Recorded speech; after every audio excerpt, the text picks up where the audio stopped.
Thank you. So today I'll be talking about upcoming features in Lustre, and normally I try to make sure that what's being presented is stuff that's actually being worked on and not just wish list. But it's quite a bit of things going on. Just here's an overview of various features. 2.11 is already well underway. There's a few features have already landed. Some of the other major ones still in progress. Date on MDT. So the lock ahead from Cray has already landed. Date on MDT is very close to landing. File level redundancy phase 1 is going to land after a date on MDT, and also some patches to do with directory restriping to allow essentially administrator or user controlled migration of files, from a single stripe directory to a multi-stripe directory for DNE. And I'll also cover the other features for 2.11 2.12 and 13. So one of the big features that went into 2.10 was the LNet Multirail, but what landed in 2.10, you need to use explicit configuration of the nodes to configure Multirail, and the dynamic discovery is an improvement on the Multirail, which allows peers to auto-negotiate between each other, whether they have multiple LNet interfaces, and use the multiple interfaces, to increase bandwidth.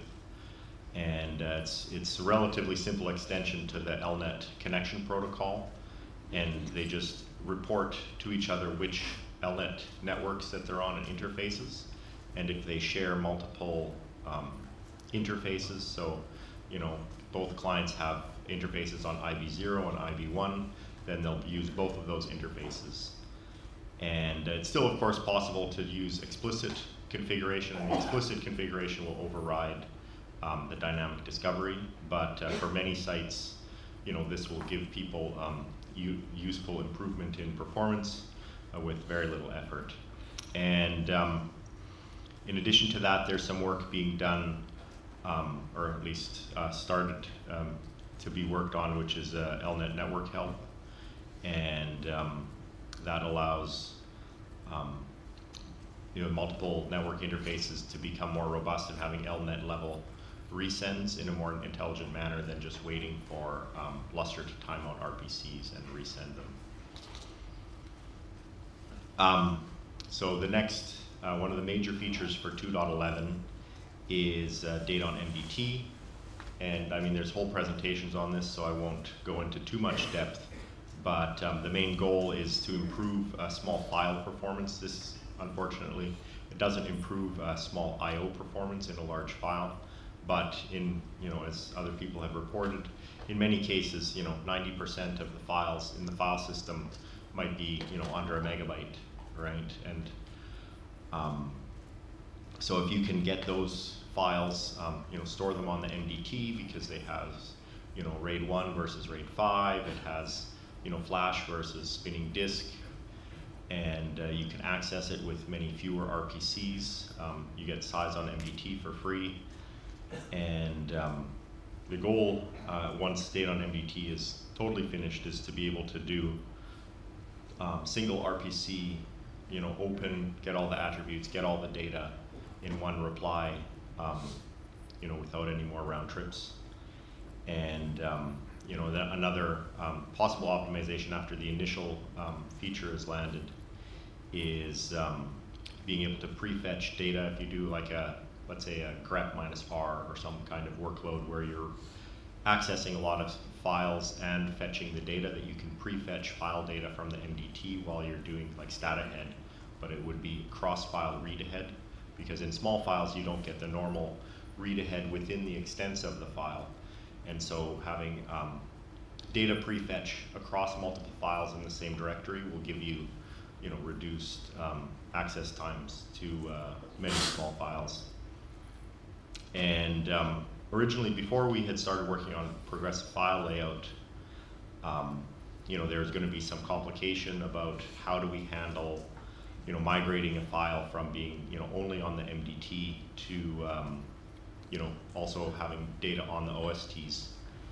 And with progressive file layouts, it's quite a bit simplified, and being able to store just, the first megabyte or the first 64K on the MDT, then we can use PFL to expand the file over onto the OSTs. There's also some D&E improvements that are being worked on. The first one that's very likely for 2.11 is directory migration, to be able to go from a single stripe directory over to striped, multi-stripe directory on multiple MDTs. And this allows, administrators or users to, improve the performance of very large directories. And, if you're using data on MDT, you can distribute your small files across multiple MDTs.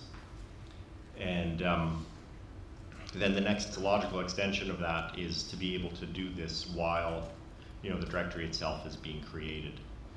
And that allows, like PFL, it allows you to have multiple directories involved without, paying the overhead of creating a large stripe directory right at the start for every, directory that's created. If you only have a few hundred or a few thousand files in the directory, then, it's an overhead, just like striping a file widely. If it only gets, a few kilobytes or a megabyte of data in it, the extra stripes are just overhead. And so this is not likely for 2.11, but likely for 2.12. And then what I would like to also start working on is MDT pools, so that you can, manage your space on MDTs more easily. So I won't go very long into this slide, ZFS enhancements related to Lustre, because I have a whole presentation on it later.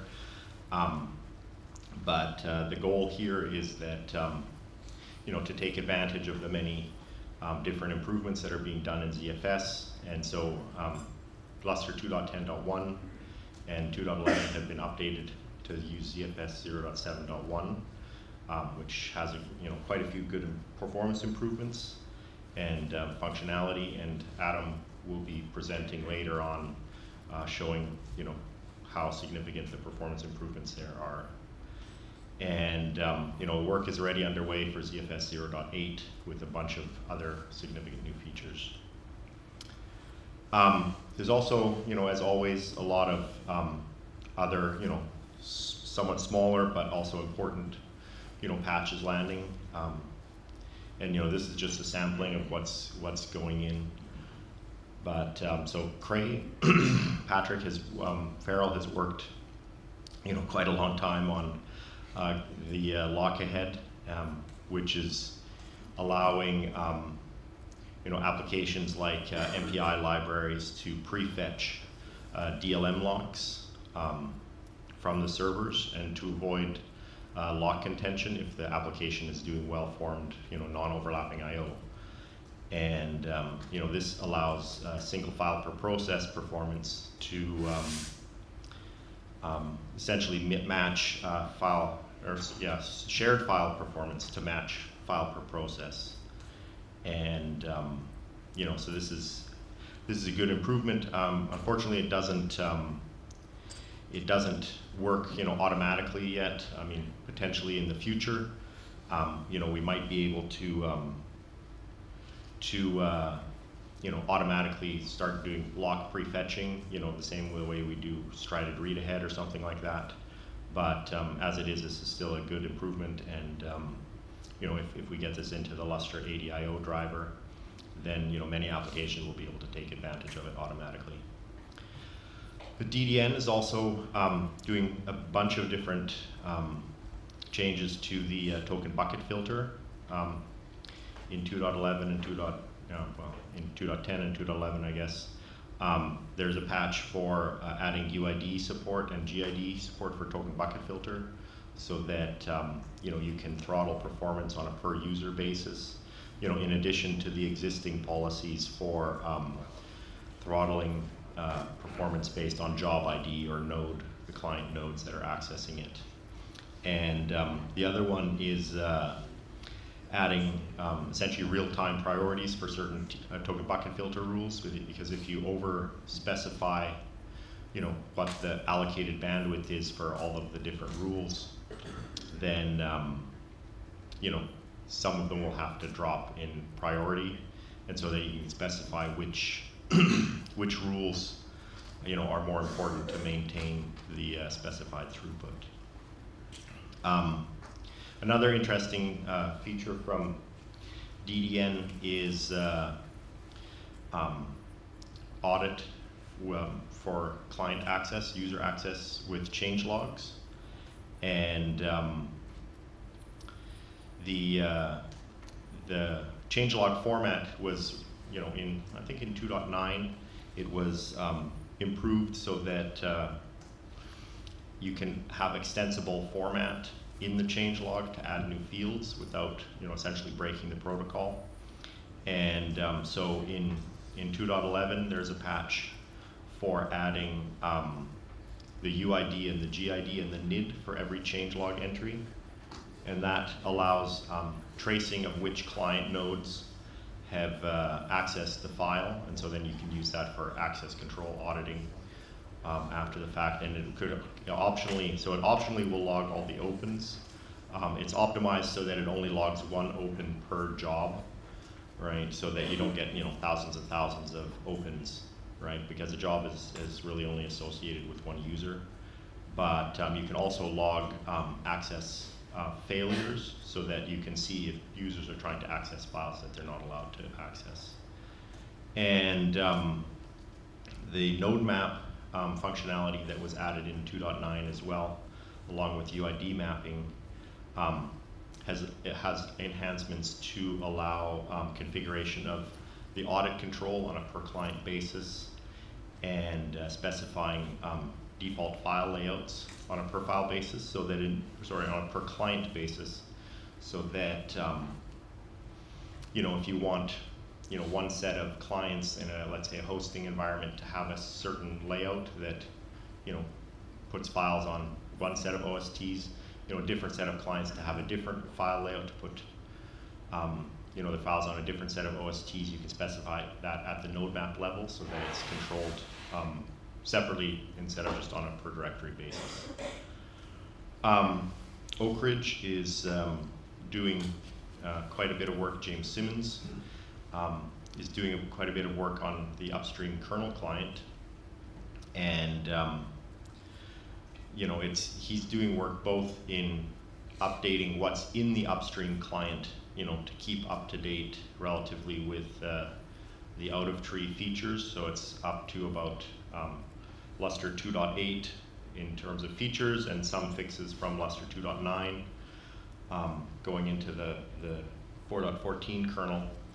And conversely, he's also pulling features, and changes back from the Upstream client into Lustre, so that the two code bases stay the same, and also doing work to clean up our code to make it more acceptable, and finally getting out of the staging tree, which we don't know when that's going to happen, but some of the things he's doing, like changing how we handle times internally from being jiffies or CFS_time, which we had wrappers from back in the day when we're trying to run on Mac and Windows, getting rid of those to deal with newer kernel interfaces for time, and cleaning up some lingering 2038 issues, which are not as far away as they once were.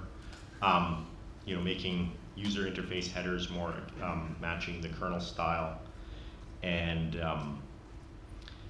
one of the more potentially controversial changes is how we're doing the logging of kernel messages. I mean, we developed the cdebug functionality back when that was the only thing that was available to us to have a ring buffer internally, but there's more, modern functionality with the trace points to allow, dynamic monitoring of Lustre code, and that would remove a bunch of infrastructure from Lustre, better integrate with other kernel subsystems.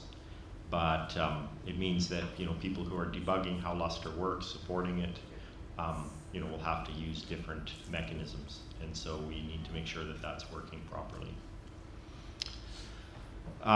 Gabriel talked about file level redundancy, so I'm not going to spend a whole lot of time here. It's based on progressive file layouts. There's a whole bunch of interesting things that can be done with this once we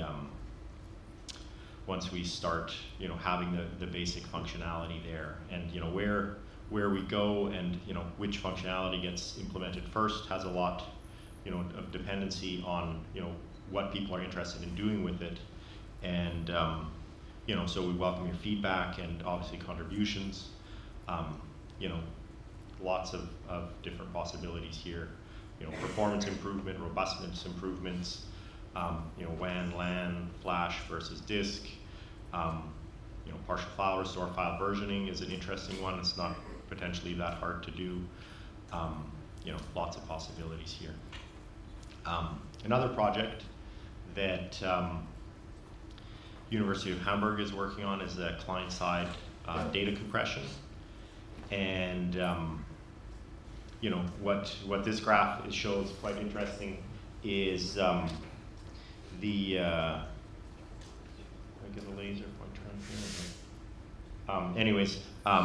That based with relatively efficient compression on the client, you can actually exceed the network bandwidth. It's faster to do the compression than you could physically transport data over the network.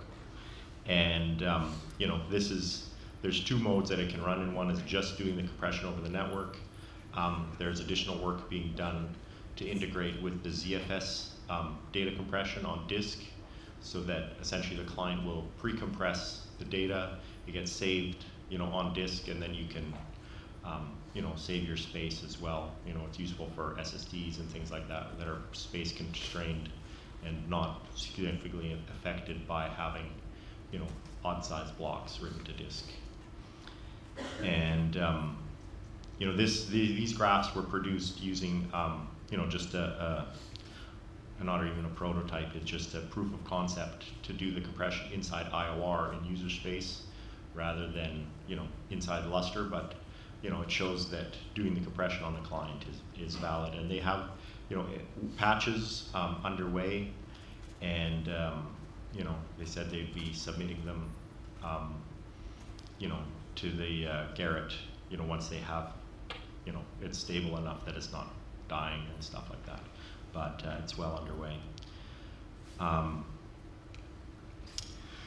So again, here Gabriel was talking about this.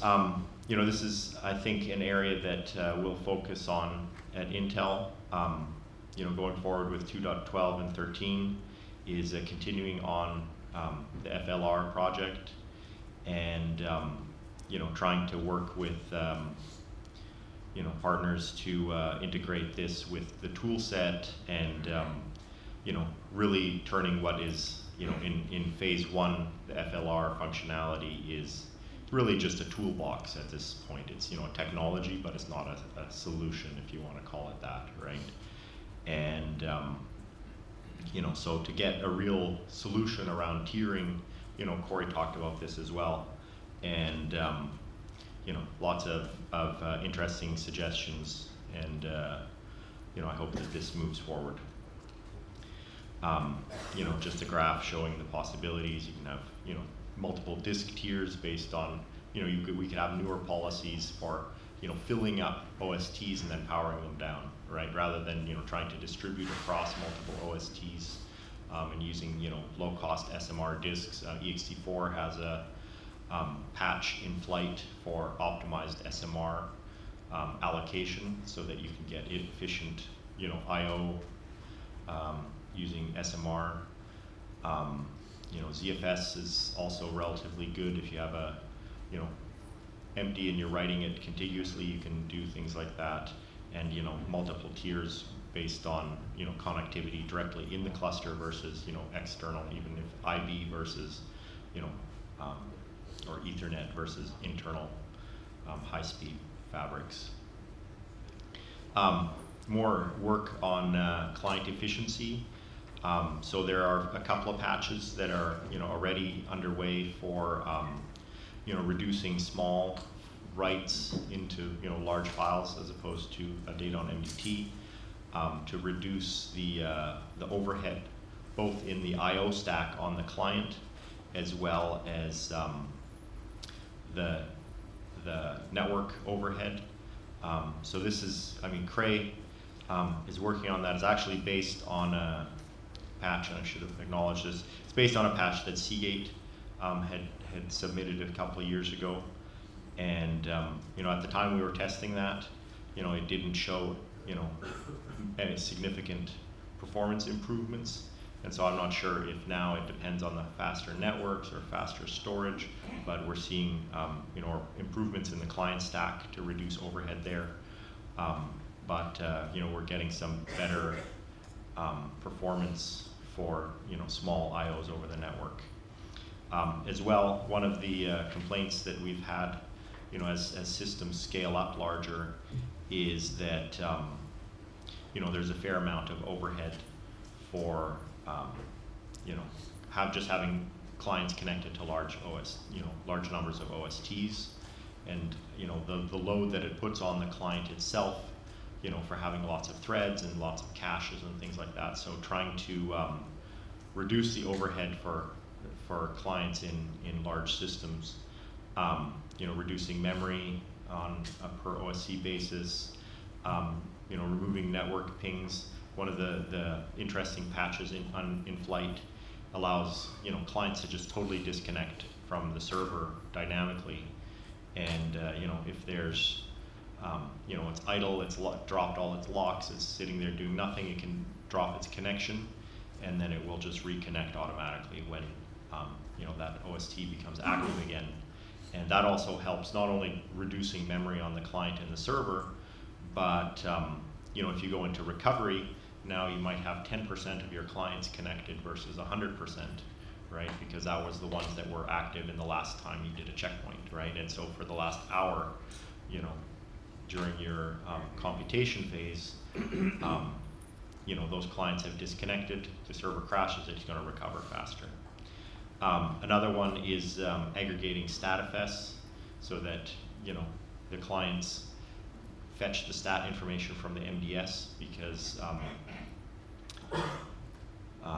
the MDS is already doing StatFS to all of the OSTs continuously just to manage space balancing, and so this would allow the clients to disconnect from the OSTs, because even if you have some background processes that are doing StatFS, which I know some myself that are doing this, and that's another thing that you don't have to send out to from every client to every OST. And again, some complaints about how we're doing wake-ups for pings and things like this. It's a little bit of a balancing act, because we had distributed the wake-ups to not all be at the same time, so that you don't denial of service attack your servers from 10,000 clients in the same second, but at the same time having pings spread out over time. It introduces jitter into the client nodes, so we're going to try and find a medium ground where you get let's say by job ID or something that has one burst of activity, and then the computation may have one slow computation step, but then all of the rest of them are not affected by this. And this one is, I guess, more speculative. We've started design on metadata redundancy, and what I'm currently looking at modeling this. There's two kind of approaches that we could look at. One is just complete device-based mirroring at the MDT level, right? But then the one problem with that is you have essentially, you know, integer copies of the MDT, and if one goes down, you don't have any kind of declustered, you know, recovery, right? You have to recover this whole MDT, and the other one is 100%, you know, affected and lost every redundant copy. What I'm looking at is more something like how ZFS does, you know, mirroring, right? They have what's called ditto copies, and essentially, you know, my proposal is that we would have, you know, extend the directory format, so instead of having just one FID in the directory, let me see if I so instead of just having, today we have one FID in each directory entry that points to, you know, the subdirectory entry and then, you know, to the inodes, and to have redundant copies, we would just add a second FID in each directory entry, and so that would point, you know, the first FID would point to the local directory entry here. This FID would point to a mirror directory on another MDT, and likewise these entries for the file would point to two different inodes, and you know, they would each have a, you know, be identical in terms of content, right? And you know, DNE already. DNE2 already has a mechanism for distributed transaction recovery, you know, to keep the two in sync. Essentially, it has a replay log that, you know, would recover the MDT, you know, if it goes offline and comes back. And as a result, then, you know, we don't have to do very much. We don't have to scan the MDTs for recovery once they come off, you know, back online if they're only offline for a short time. I mean, obviously, if the whole thing is dead, you know, you have to rewrite the whole thing. But you know, I think it's a fairly straightforward approach to extending, you know, the functionality that we have today, and you know, giving us, because I mean, while I think file level redundancy is most important, you're more likely to lose, you know, one of your hundreds of OSTs versus one of your few MDTs, and you know, MDTs have, you know, typically flash, and it's more reliable than disks, and but you know, it is the single point of failure, right? If you lose an MDT, then, you know, all of your data is inaccessible, right? So I think the redundancy here is also important. So it's just in design stage now, and that's it. Any questions? If I have time, I don't know. Yeah, we have time. Okay. Yeah, Shadow. Okay. Few questions?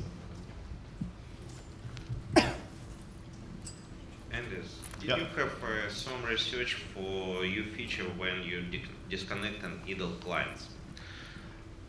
It is question because MDT target mostly time is it's a pool bound and have a large request queue, so each reconnect will have a long time for potentially.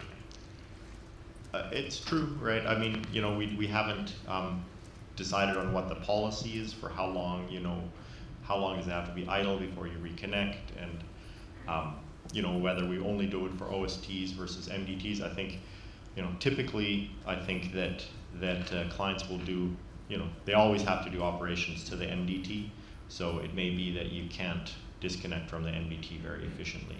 But, you know, for a given, you know, let's say a given checkpoint or something like that, you know, one client might only talk to one OST, or, you know, 4 or 8 OSTs, depending on how many threads and IO threads it has. But you know, it's not going to, typically one client won't be talking to hundreds of OSTs during an IO phase, and then it may sit idle for an hour, and it may take, you know, 6 hours or 8 hours before it talks to all of the OSTs. Yes, but why don't something different, like canceling logs for a client? It will provide a very light resource combine on server side.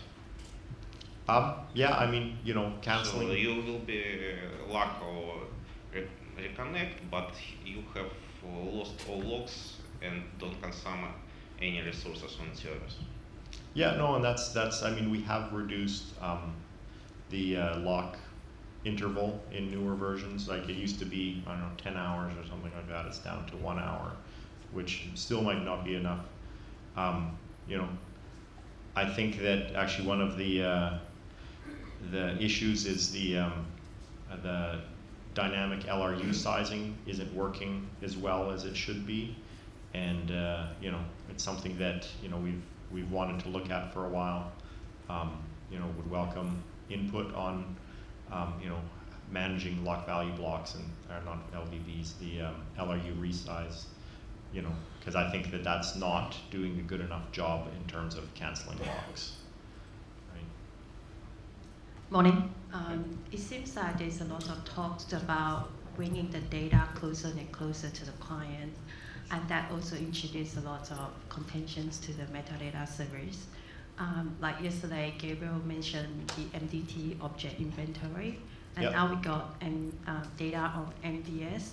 Do we have to start thinking how to provision the metadata service, or you reckon that this is a small changes, we don't have to think about it? No, it's definitely a big change. I mean, so one of the things that's in the data on MDT, you can select, you know, there's a tunable per MDT that lets you say whether or not you want any data to be stored there, right? And so that's, you know, just a high level policy. We do need something like quotas per target to let you decide, you know, where you know, users can store, or maybe some users can't store data on MDT. But it will, in some regards, it will make initial system configuration, you know, have, you know, one more variable, right? How big do you want to make the MDTs, and how big do you want the files? There's you know, a size limit that the administrator can set. You know, do you only want 32K files on the MDT or 1 megabyte files, right? That's selectable on a per MDT basis, right? So initially, you know, we might land the feature that you only, you know, you have to explicitly enable data on MDT, because otherwise, you know, everybody who's provisioned for, you know, 2K or 4K per inode, you know, doesn't get a nasty surprise, right? Last question. Actually, just following on from that, is it easy to resize an MDT actually once it's already created? Yeah, I mean, if you have storage, you know, if the underlying storage can do it, right? If you add in, you know, your LUN grows bigger, if you have LVM or something like that, ext4 and ZFS can both be resized, right? ext4 through, you know, E2 resize, and ZFS, you just add in more VDEVs and it would just naturally start using it. Okay, thank you very much.